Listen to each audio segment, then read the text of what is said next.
Good morning, good afternoon, good evening, depending on where you are on this fast forward planet, which is covered with layers of turbulence and uncertainty and trouble right now. Uh, it's easy to think chronocentrically, like this is particularly insane, but there have been times in the past when things have been crazy and we've gotten through them. We being most people.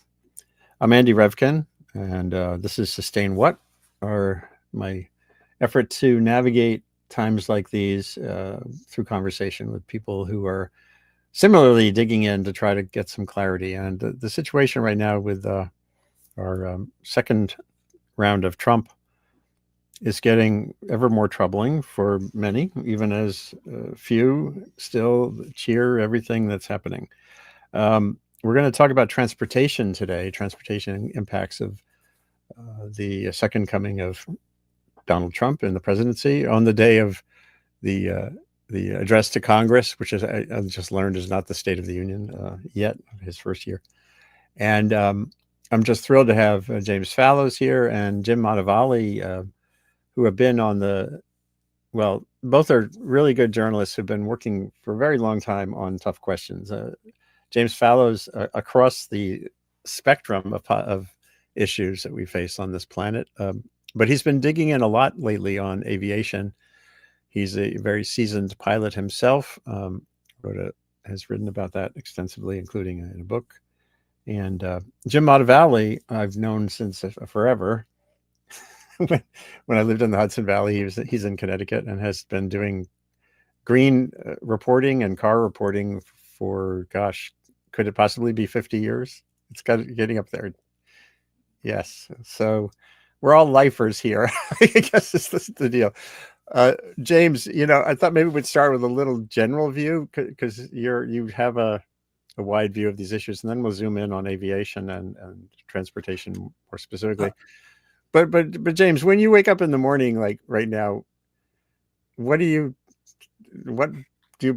do you push, and what do you think in terms of navigating this terrain that we're facing? Well, thank you very much, Andy. And please, I write as James, but I exist as Jim. So you can have two Jims and an Andy here. So, Okay, good.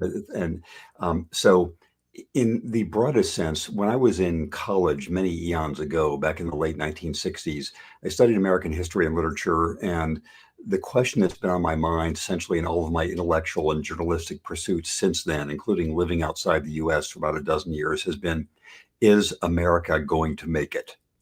Just because there are so many strengths and assets the U.S. has, and so many ways it keeps harming itself. And this is an unusual chapter in that saga.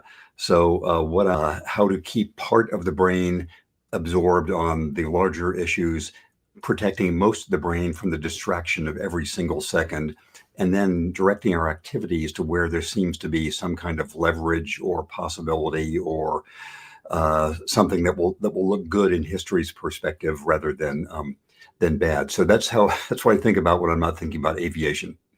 Yeah, that idea of trying really hard to step back from the uh, the great attractors that are out there, these issues that Trump loves to get our attention around, and keep your own focus personally on things where you can get some actual traction, as opposed to just spinning and retweeting and the like seems vital. And also in your 20s, you were a speechwriter for a president. The whole media Yes. environment, a wonderful man who passed away recently, Jimmy Carter. And when you think about the young people around Trump these days, this is totally off of our conversation, but I just was thinking I'd ask you this. What resonates there? He's got these minions in a bubble, and So it is. So I'll be listening to this speech tonight, which, as you said, is technically not a State of the Union because that only applies to the one that the president is given. A president is given after he or she has been in for more than a year. This is a joint address. I wrote a number of these when I was working for Carter, and there's a whole realm of things, the kind of normal concerns you have about a State of the Union or joint session address, which is usually they become these really huge laundry lists, since every part of the government wants to have its paragraph or its sentence in the speech. And usually presidents are striving for some kind of phrase that will identify, that they can coin to have people listen to them and frame their efforts over the next few years. What we're going to hear tonight, God knows. I don't know whether it's going to be another MAGA rally speech or invective or whatever. And the difference between all those State of the Unions from the beginning onward, all of which I have read. I'm probably the only person who you've come across who can say that and is still living, just because in preparing for doing them and writing about them. The difference between that and what we're likely to hear tonight, those who listen, is similar to the difference between the young people around Trump these days and the young people who typically are in a new president's staff. And there's an interesting reason for that, which is that most presidential candidates, when they're starting their campaigns in the primary, most of them are going to lose, because that's just how it is. Only one person's going to emerge. And so there's a bias towards people in their 20s who have sort of nothing better to do and can work for free and live in campaign hotels, as I did in the 76 campaign and then in the White House, working for Carter. And what is different this time is there's never, to my knowledge, been a figure like Elon Musk. Essentially no official position, but apparently the most, just disposing things at his whim, and the apparently zealot people around him who are implementing these changes, the so-called Doge team. And the difference here is that most of the young people who've worked for other presidents, they had some political background. They worked in the campaign. They were getting out the vote in Wisconsin or whatever. These people, who knows where they have come from, their basements or whatever, and they have not even the leavening experience that normal people in their 20s have. So it is the Musk Doge team is more different from past precedents than Donald Trump is different from past presidents. And of course, Jimmy Carter and Donald Trump, the personal difference, I don't need to belabor. Right. So, Jim Motavalli, I want to take you back to the early days and thinking about the intersection of automobiles and the other things we move around in and politics. You've just done some coverage and some commentary recently, including on Living on Earth on radio, about Trump and EVs. He's basically at war with these things, just like he is with wind turbines, for reasons that are beyond any real comprehension, other than that he latched onto them for some reason and can't let go. So just take us back a little bit through your journey in your radio work and your writing. And is there anything particularly different about right now? Oh, sorry, you got to unmute. Well, particularly relevant is that I wrote a book in 2000 called Forward Drive, which is about the coming electric vehicle revolution that I thought would happen. And I got some things wrong, but I got a lot of it right, actually. And we basically had in the Biden administration a pretty solid move towards the administration supporting EV adoption. And through the Inflation Reduction Act, what Biden did, and unfortunately this didn't get enough play, is by tying the $7,500 federal income tax credit for purchasing EVs to the cars being made in the US and the batteries being made in the US, he triggered an enormous, that's the book. He triggered an enormous move towards factories, both auto plants and battery plants being located in the US. I mean, we're talking maybe billions, maybe even trillions of dollars of investment in these plants. So this is presumably what Trump wanted, which is the cars being sold in America to be built in America. And yet he has demonized the IRA, and he thinks that the tariffs that he applied starting today are going to have the same effect. But I think the effect that the tariffs will have is to make cars much more expensive for American consumers. And you have to keep in mind that the average car today costs $47,000. mean, they're very expensive. Yeah. And this is because of the electronics we lard on them and all the bells and whistles. And it's not just because electric cars are expensive. The average car is expensive. The most popular vehicle in the United States is an F-150 truck, and people buy it loaded down with equipment. Yeah. I do have some numbers here that I think people would find interesting, is that just under half, 48.6% of all new vehicles were actually built in the United States. This is through February of this year. 17% were built in Mexico and 7.4% in Canada, 26.5% in other countries. So if you take Mexico and Canada together, it's like 25%. So, and of course, we're not only talking about cars, we're talking about car parts, which is a lot of what we have that are made overseas. It's interesting to note that the Wall Street Journal, which is generally like Trump, did not like the tariffs and wrote about it today. And I don't think there's a whole lot of support in economic circles for these tariffs, or to think that they're going to have positive effects. They're just triggering a trade war, in my opinion. Yeah. And when you add up those various things, it feels like, again, a rational look at what Trump seems to want doesn't seem to fit with what is going to make America great again, at least He gets very fixed ideas, and it's very hard to deter him from those fixed ideas. Yeah. I see David Kerley. He's in the in our green room, quote unquote, and he'll come on in a minute, which is great.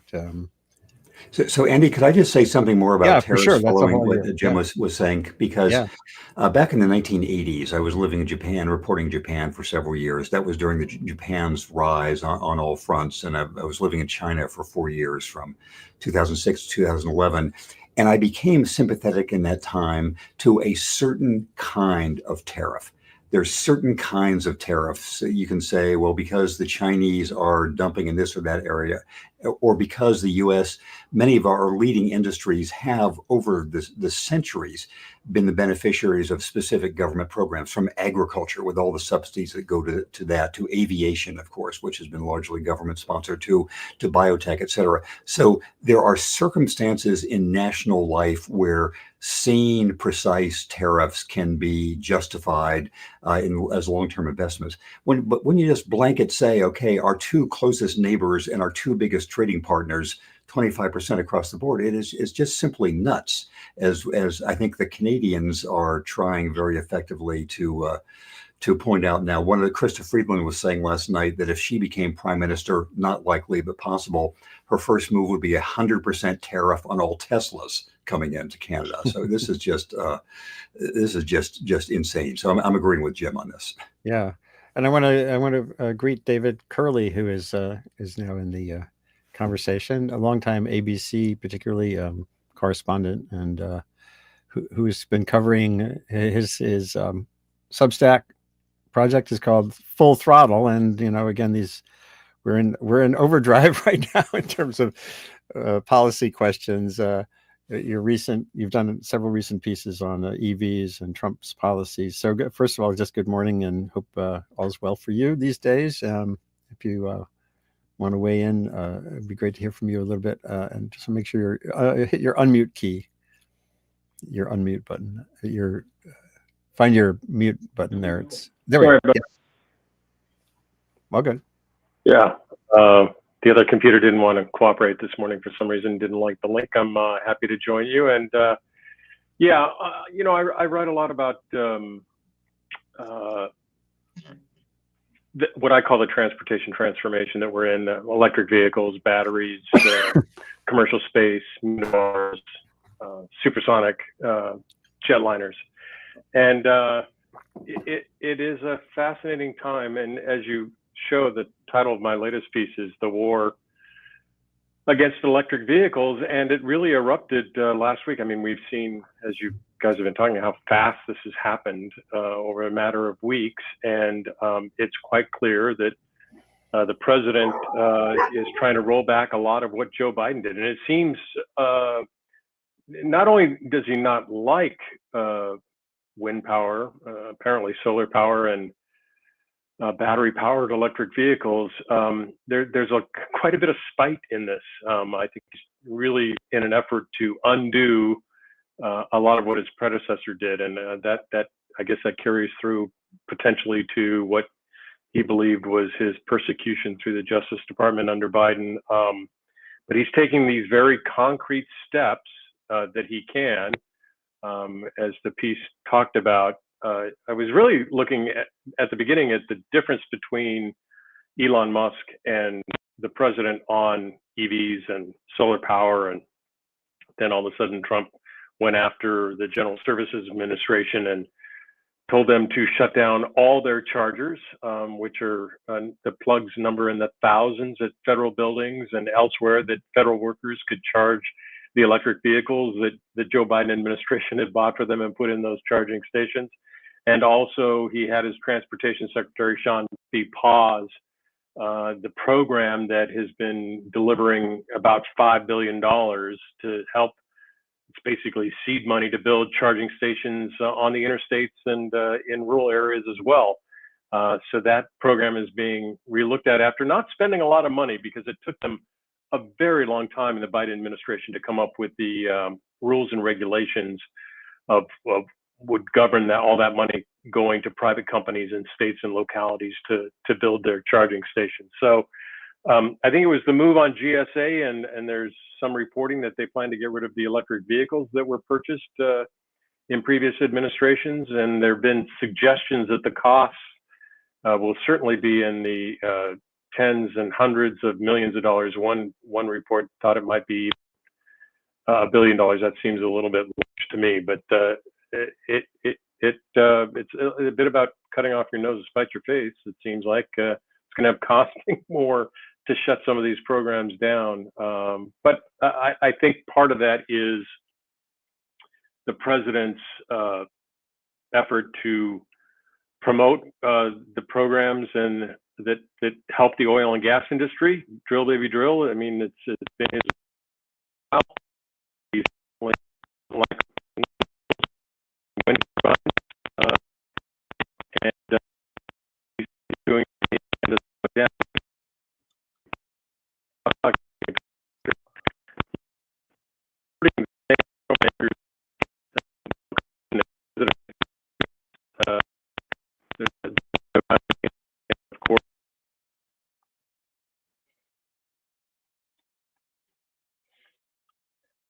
While we're fixing David's link there, it seems to be breaking up. I was just going to point out that Trump may support the idea of coal power coming back, but in his first term, there was more coal plants shut down than there was under the previous administration.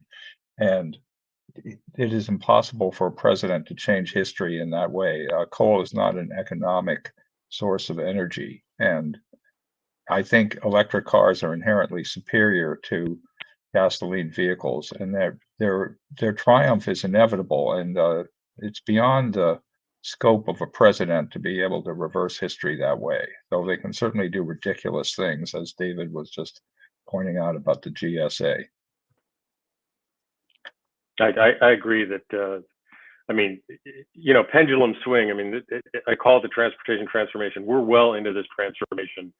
The rest of the world, China, the Europeans, I don't know, you might be able to slow it, but I don't know how you stop it.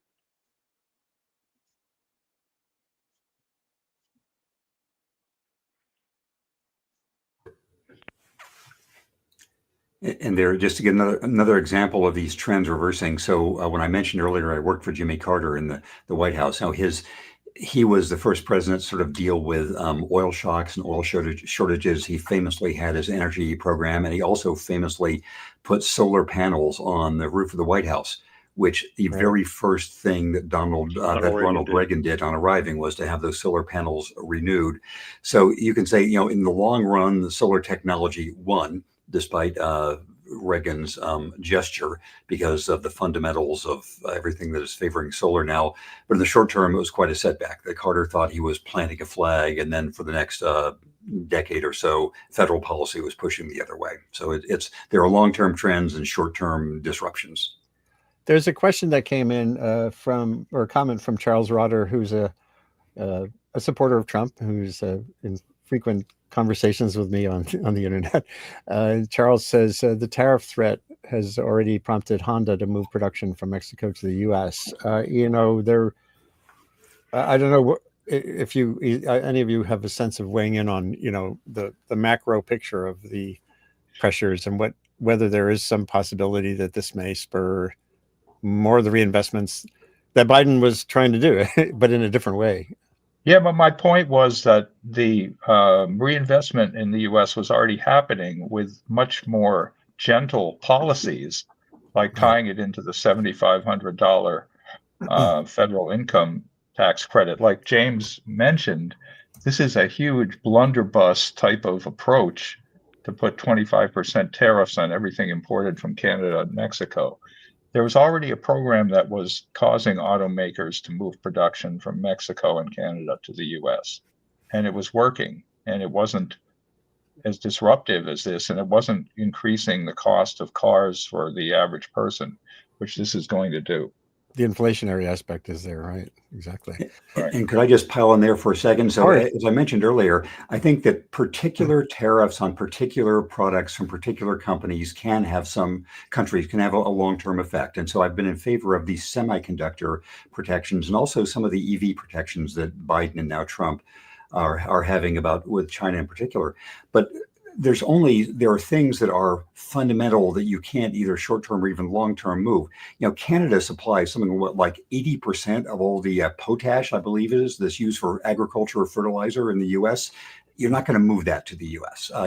Canada supplies a huge electric supplier, as you all know, for many of the northeastern states. Mexico produces way more avocados and fruits than the U.S. does. There are things that you're not going to move avocado production from Mexico to the U.S. So tariffs that have some rationale behind them, yes. Tariffs that just say, okay, nothing north or south of the border can come through, they seem to me to do more harm than good. Yeah, in the mid '80s, the Japanese auto manufacturers did the same thing. I mean, the United States made it clear that things were going to have to change with imports, and both Toyota and Honda started building plants in the United States. So it's not unprecedented that Honda would move it. And you've seen it with the American automakers too. Manufacturing moves back and forth across the borders. Models move back and forth. They decide to build one model in Mexico and then bring it back to the States or vice versa. So the point may be that, the tariffs actually did force Honda's hands. I don't know if there were any other underlying reasons, but it's part of what Trump wants to do. I don't know how that's helping American industry. It's helping Honda, I guess. Yeah. There's the common factor here seems to be blunt instrument versus sort of carefully crafted policy. One would assume there's some sense by some folks within the Trump White House or sphere that there's a logic to going blunt and then pulling back where you need to. But the damage in the meantime can be enormous. And that's what leads us, let's go into the aviation arena where you do not want to have blunt instruments at work. We've seen a number of incidents in recent weeks. Jim, I was rereading your piece on Austin, the close call at Austin. I just flew to Austin and left Austin, Texas's airport just last week. And I was happily after the fact, I remembered that piece was about a close call in Austin. And here we have the Midway incident just days ago.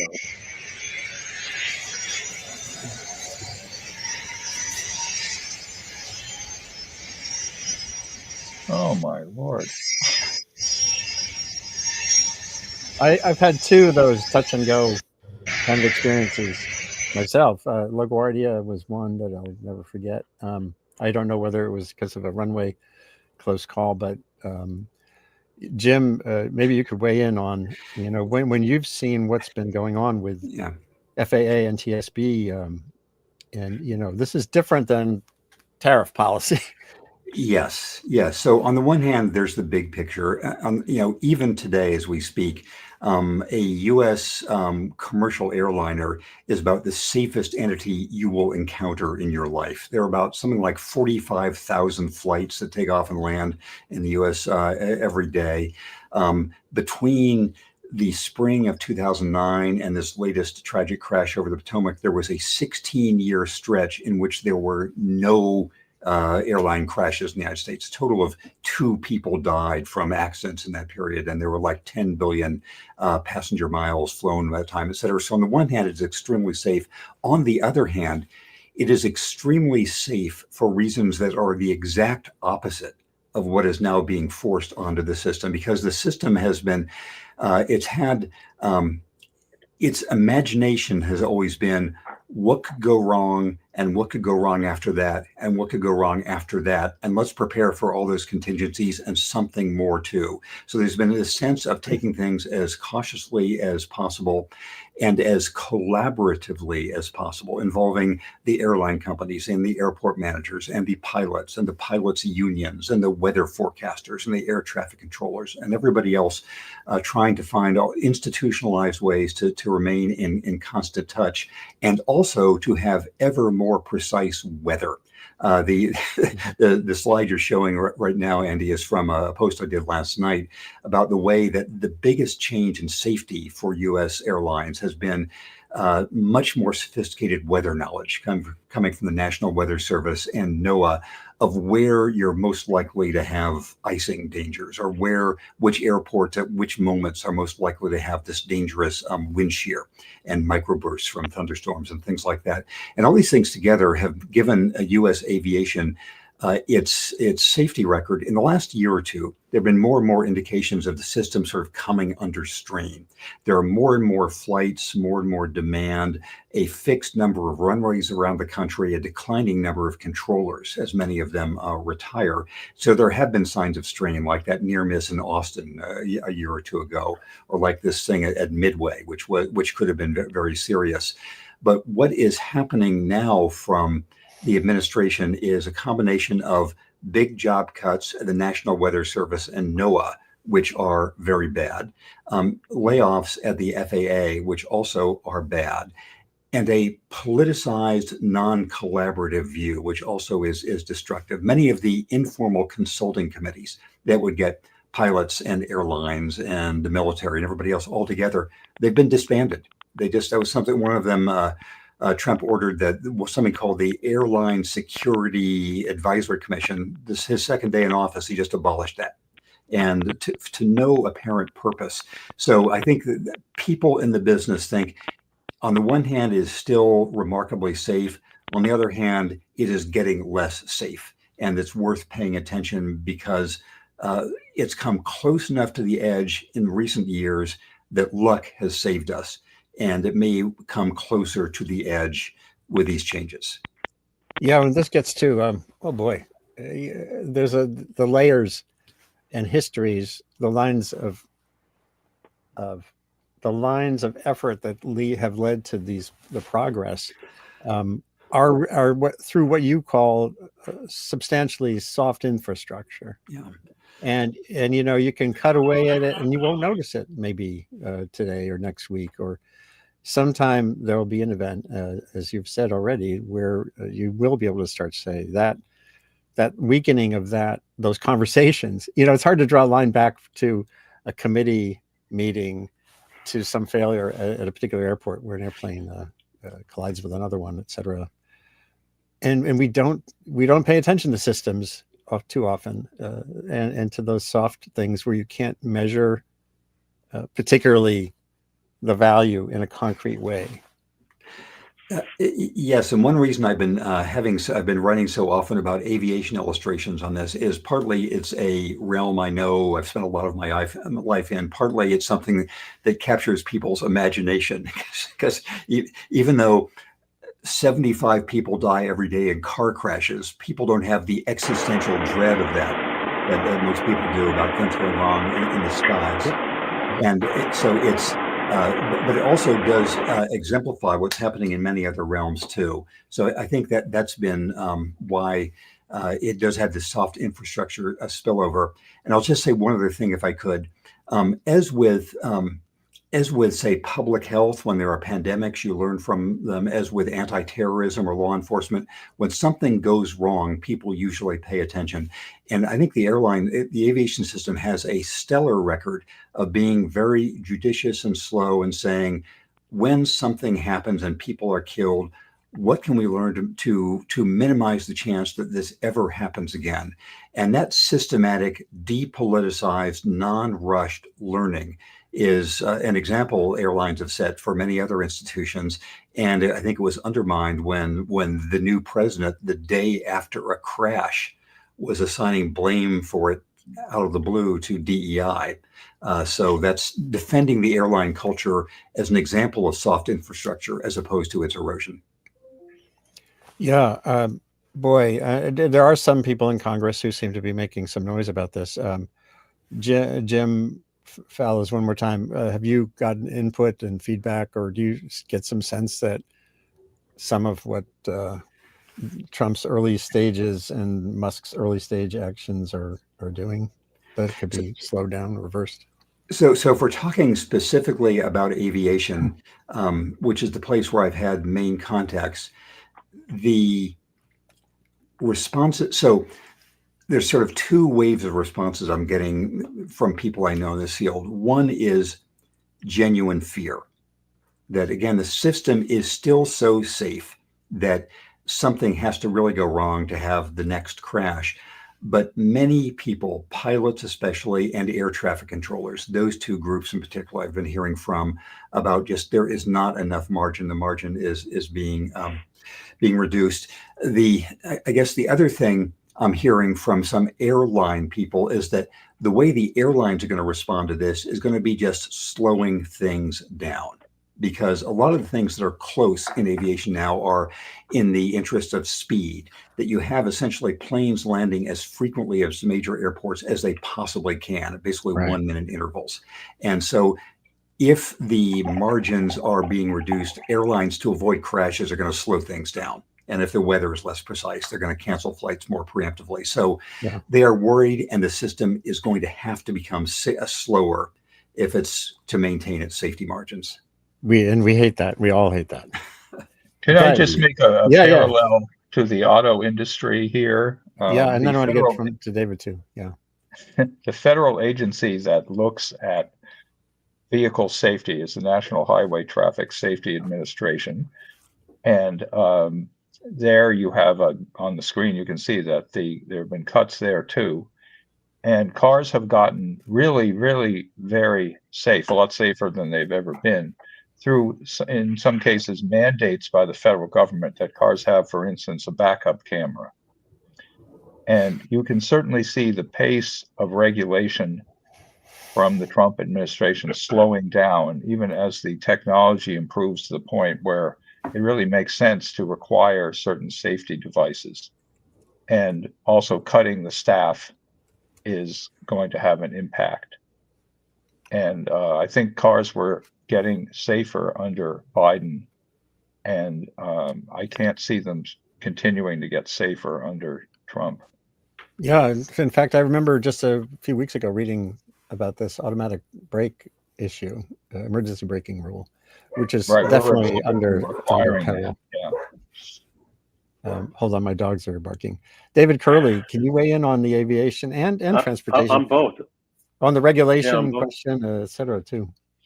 Yeah, well, before we leave NHTSA, NHTSA, I've worked with NHTSA for years, an agency that's been through a lot and, has had a couple of really good administrators in the past several years. That is one of the agencies that has a number of investigations underway of Tesla and their full self-driving and some of the claims that they've made and some of the things that have happened in some of the accidents.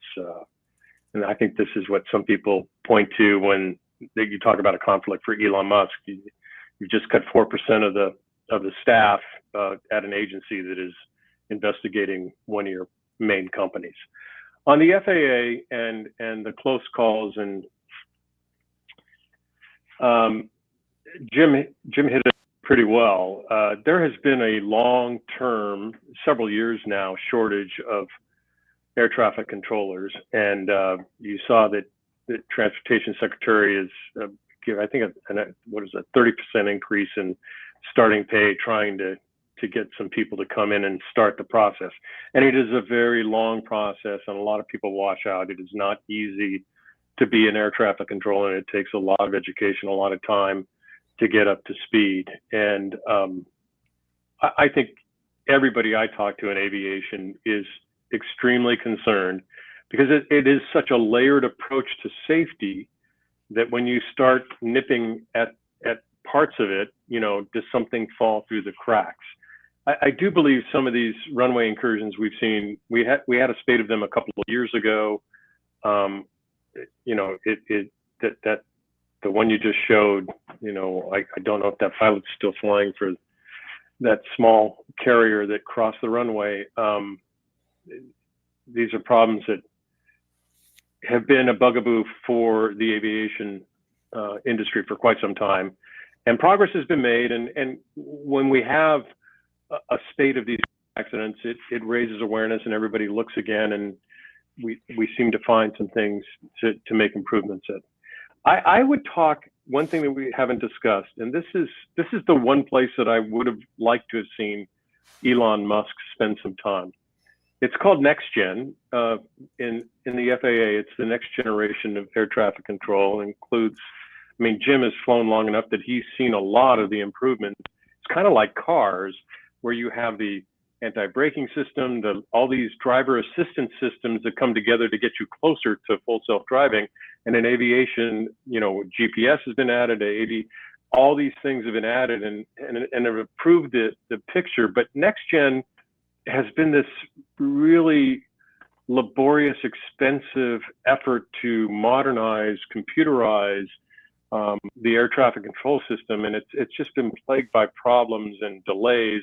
And this is one place where I think Musk actually, in a calm way, could have actually added some interesting observations of how we're doing with Next Gen to get to the next level of safety in aviation.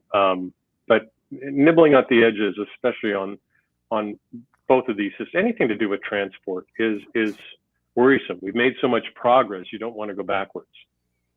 Yeah, I'd love to hear from each of you on this question of innovation versus maintaining. Well, versus is not the right word. Innovation while maintaining safety, whether it's on the roads or in the air. It seems to be a hard thing for societies to do. It's not what breaking things, moving fast and breaking things is fine. I was hailing Musk years ago when he was tweeting when one of his rocket stages was coming back to Earth and it fell over, and his immediate tweets were about looking for the failure and failure is good, but that's all done in a safe environment, without people in the way, etc. And I was saying that's something that kids should think about. Failing forward is great, but then this idea of breaking things like government agencies, while you might have in your head the idea of an AI having much more of a role, seems very counterproductive. So maybe we'll go down from Jim down to David again. So I can talk about this important point about the dilemma of aviation and the FAA, where I agree with David that for reasons that are both, admirable and unfortunate, the FAA has been very slow in a lot of technological leaps forward. The admirable reason is, again, Elon Musk can declare properly every Starship explosion as a step forward, and because you have to try lots of things until you see what works. You can't do that with commercial airlines. Again, if you think that there are 40,000+ planes flying each day, and even one of them crashed per day, that would be both statistically very safe and an absolute disaster. Airlines wouldn't exist if there weren't one were crashing every day. So it's a different mentality where all the layers they apply and have to check everything out. On the other hand, Since I remember back in the 1990s, I was doing a book that was called Free Flight, about the innovations that the FAA, some of the visionaries in NSA, in NASA and the FAA were planning to bring to aviation routing. And only a few of those have come into effect now. There's now these ADS-B systems, so you have a much more precise idea of, pilots have a better idea, controllers do too, of what planes are where. But it should be much easier to have some kind of automatic routing of planes than it is of cars. The course a plane is taking through the sky doesn't have pedestrians. It has way more latitude from things it's separated from. It doesn't have stop signs. So it should be easier to have routing. The communication between controllers and pilots is still CB style, where only one person can talk at a time. And in a couple of these recent close calls, both of the disaster over the Potomac and this close call at Midway, it seems that one factor may have been, if two people try to talk at the same time, a controller and a pilot, they can block each other and parts of a transmission can be missed. And there should be ways to avoid that with our modern communication technology. So yes, it is. The FAA is cautious, and that's one of its strengths, but it can be slow in what it's doing. And if Musk had talked about ways to selectively work on that, then like a good tariff, that would also be of value. So if we could focus Musk's effort, that would be good. Yeah, and Jim Motavalli, just in terms of this interface between innovation and existing systems and what comes next. What have you seen in your journalism over the decades? Well, a good, maybe an area to focus on is self-driving cars. Yeah, of course. Tesla was an innovator in this place. And I think that there was a lot of ready, shoot, aim in the way Tesla approached self-driving cars. They put the technology on the cars before it was fully tested. And that led to NHTSA investigations and all of that kind of approach. And I think we basically reached a sort of impasse with self-driving cars, that getting to the full self-driving is just not really possible with current technology. It's certainly moving that way. I think we'll eventually get there. But I think just throwing the technology out there when it's really not tested, and there were a number of horrible accidents involving Tesla's technology, and people died as a result of that. And I think Musk was very cavalier about that. And in the early days of Tesla, he was a very accessible figure, and I interviewed him a bunch of times. And I think you can sort of see the seeds of the way he's behaving now, but obviously it wasn't full-blown Musk, so it was quite a different time. But there's really rapid innovation happening in the auto sector right now, and it does need to be regulated. It does need to be stopped if it's not really ready to be on consumer vehicles, and that's the role of NHTSA. And cars have basically become computers on wheels, and to many consumers, the infotainment system is more important than the engine. And all of this leads to electric cars. That is the inevitable. That's the inevitable result of that. And again, Trump can't stop that, even though he's behaving petulantly about it. David Kerley, you wrote about this potential tension between Musk and Trump over electric vehicle policy. When you think again about what we're just discussing, this idea of the balance between innovation, the transformation of systems, and the reality of keeping people safe, what comes to mind? Yeah, it is pretty remarkable. I think Musk is now interested in a much broader portfolio than just electric cars. I mean, he's talked about sustainability. This is the guy that brought solar tiles to roof tiles, who's talking about big battery packs in your garage to store your solar power for your electric car. And I mean, Trump is the opposite of that from a policy standpoint. For some reason, Musk, I think because he's, getting to look behind the curtain of how the federal government, and he's got such access that he apparently is not doesn't care too much about what's happening to one of the industries that he's deeply involved in and one of his companies. I think I mentioned in that piece, sales in Germany were down, well, what was it, 30-40%, even maybe more. Here in the U.S. and California, 12%. It was interesting. Ford just announced their sales. ICE engine sales were down 10 or 11%, and EV sales were up 12%. They did have a lot of inventory they needed to move, so that may be part of the reason. But it's this dichotomy of a complete different policy view by the president than by Elon Musk. And he doesn't seem to care, as I asked at the end of that piece, what do his shareholders think? And the stock has been under some pressure as well of late. I don't get it. I guess he figures he's getting other things that he wants, and he'll put up with the problems, or maybe he thinks he can convince Trump down the road. I mean, as I started that piece, move past and break things, and that's exactly what they're doing here in the first 5 or 6 weeks. I don't quite get it. But it's one way from us to say, I'm doing some things that are against the interests of my company because I believe in whatever he believes in, X, Y, or Z. I find it a little bit remarkable. The guy who's been touting the transition to electric vehicles is now in the midst of helping at least the federal government get out of the use of chargers on electric vehicles. I actually heard that that Tesla has lost $330 billion in value, and maybe the world's richest man doesn't worry about that. So this brings up something that we should get into, given who's on the call here too. Space policy. There is SpaceX too, and he's there's been several discussions of, and Starlink getting maybe replacing Verizon on some system too. Jim Fallows, looking at pulling out to the big picture.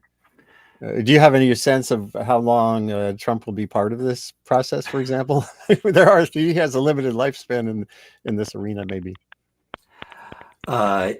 Yes. So on the whole space realm, I'm a big enthusiast of space in general, but I don't have any clear idea. I don't have enough sort of firsthand knowledge to judge the SpaceX role versus all the other the NASA efforts, et cetera. On the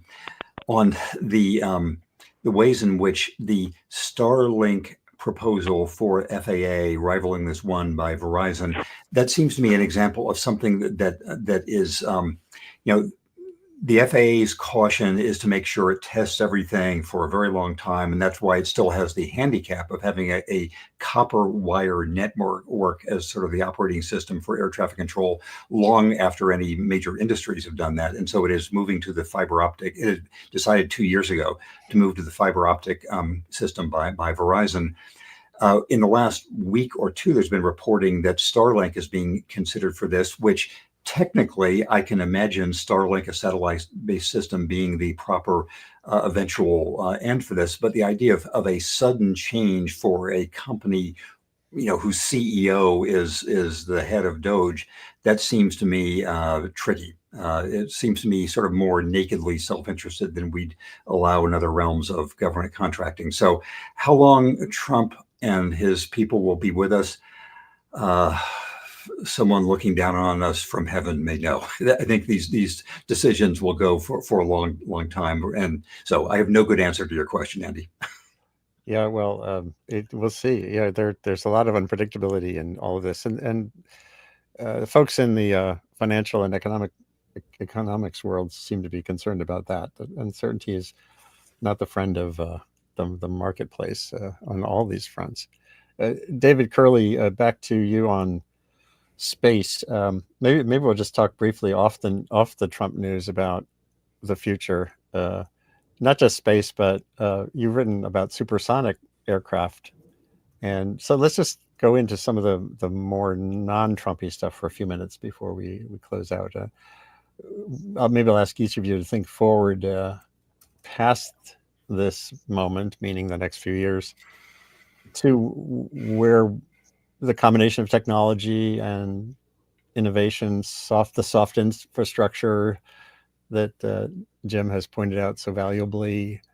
Do you overall have a sense of progress being sustained? That would be something to close out on. But before we do that, let's talk about supersonic. I have in my closet over there a tie from my former brother-in-law, who was an investment banker, was going to London like every week from New York, and he got one of those ties for the Concorde that I still wear sometimes. And I used to think of it as like an artifact from the moment when we would go supersonic, and then we pulled back because of the crashes and stuff. But it feels like it's unavoidable for humans to want to go faster and higher. So maybe, David, can you talk about where we're going with aviation, and then we'll get to space? Sure.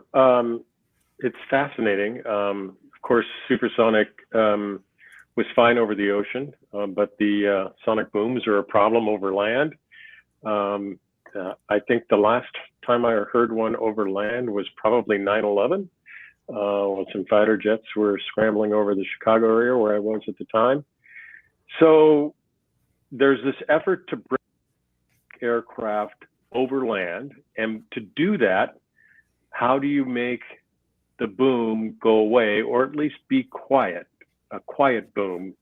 And NASA is very involved. They have a test aircraft they're building, and will be doing a lot of testing all over the country. And we also have some test aircraft by private companies that are actually already flying, and they say they've already done a quiet boom. So by changing the structure of the aircraft and the way the air hits the aircraft, you're able to reduce the noise. And that's the hope, that if you can reduce it enough, that at some point you would license these aircraft to fly over land, so you could fly from Los Angeles to New York. Instead of 5 hours, it might take you 2.5 hours to get there. A lot of things still have to happen to make it cost effective, and the ability to get on an aircraft. United Airlines has already ordered a bunch of these aircraft, and they hope to use them in the future. You'd have to say that there's been some progress. I mean, and I think with NASA coming on with their aircraft, but before the end of our lives, I think we're likely to see supersonic aircraft again, and supersonic aircraft flying over land. Has Trump now demanded a supersonic Air Force One? Not yet. He can't get the new Air Force One from Boeing. It's several years. I was in Seattle covering Boeing with the current Air Force One was being built. Couple of them, and boy, it's deja vu all over again. It's a very difficult aircraft to build because of all the hardening and the wiring and everything else. And Boeing is once again having trouble getting that aircraft out of the hangar. Jim, as a pilot and as a journalist, what's your sense of the future? So I'll say I've flown in a supersonic aircraft only once. That was years ago when I'd written about the F-15. And the Air Force wanted to give me a demo ride in the rear seat of an F-15 during mock combat drills to convince me that it actually was more maneuverable than I had said. And they succeeded in making me throw up, which was the goal. I think that for the last 30 or 40 years in aviation, the innovation has been, in a sense, incremental, making airliners steadily more fuel efficient, steadily a little bit faster, better connected, safer, more resilient. But I think that a lot of the innovation going on now is on things we could think of as more breakthroughs, whether it is having some kind of electric propulsion, which is harder for airplanes because of the energy density of a pound of gasoline or of kerosene versus a pound of battery. But there's real innovation there, and also the ways of trying to deal with supersonic limits. I've spent time with this Boom Aviation, the ironically named Boom Aviation out of Colorado, which had this recent lower noise flight, they said. So I think that we're ready. Probably the next decades or two, we'll see more of these ambitious innovations, like what Elon Musk has done, to his credit, with the reusable spacecraft, which I think he's been the real pioneer of. So I'm hoping for more big steps in the next decade or two. And Jim Motavalli, I remember when I was at Science Digest magazine in the early 80s, I wrote some piece about what's now, you're seeing these drones that are kind of the size of something you could fly a person in instead of a helicopter, and the line between a car and aviation was changing.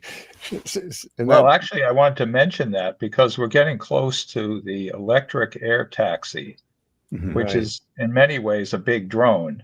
And these things have been in the works for, could be on to 20 years. It's sort of an extension of the idea of the flying car.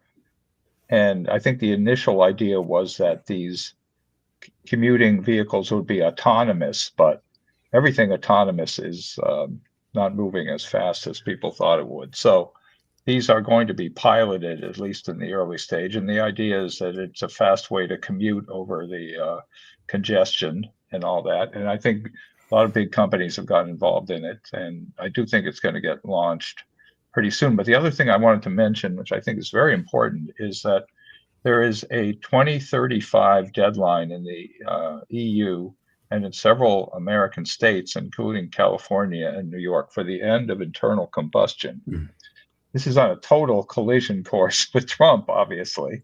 Right. And what Trump is trying to do is to revoke California's ability to set separate fuel economy standards. He tried to do that in his first term unsuccessfully. And I'm not sure he'll be more successful doing that this time. But there's basically a hard stop. I mean, you can't take it's hard to see companies continuing to only build internal combustion once Europe no longer allows them on the road. And California and New York, which probably represent 40 or 50% of the whole auto market anyway. So I'm seeing a slight amount of weakening in the resolve to do the 2035 ban on internal combustion, but it's certainly not going away anytime soon, unless it's Trump succeeds in derailing it. Well, we'll have to revisit some of these questions. This has been a really valuable initial conversation on the path of transportation, innovation, safety going forward through these months and years, in which so far the blunt instrument of Trumpian, Muskian policy is clearly not in your interest if you like to step onto an airplane or drive on a highway without thinking too much about the safety of the situation around you. I'm really glad that David Kerley and the two Jims, Jim Motavalli and Jim Fallows, could come on. This is a busy day for all of us with other stuff related to Trump's speech tonight and so much more. Jim Fallows' advice at the very beginning about making sure you pause and breathe before you ingest or share a piece of information is a really valuable trait to have these days for your own sake and for the sake of your friends and neighbors and around the internets. Thanks so much for being on Sustain What. This will be available for people to share as soon as we're done on whatever form you're watching on, or when you stumble onto it, share it, subscribe to revkin.substack.com if you like, and Fallows and Full Throttle, and read Jim Motavalli on Auto Week and everywhere else. He's up here. I have a Substack too now, but it's about you music. do? Ah, good. Welcome to the club. I'll find it right away. And thanks again for being on, and have a good day. Thank you, Andy. Take care. That was stimulating. Thank you. I'm ending the stream now, so hold on.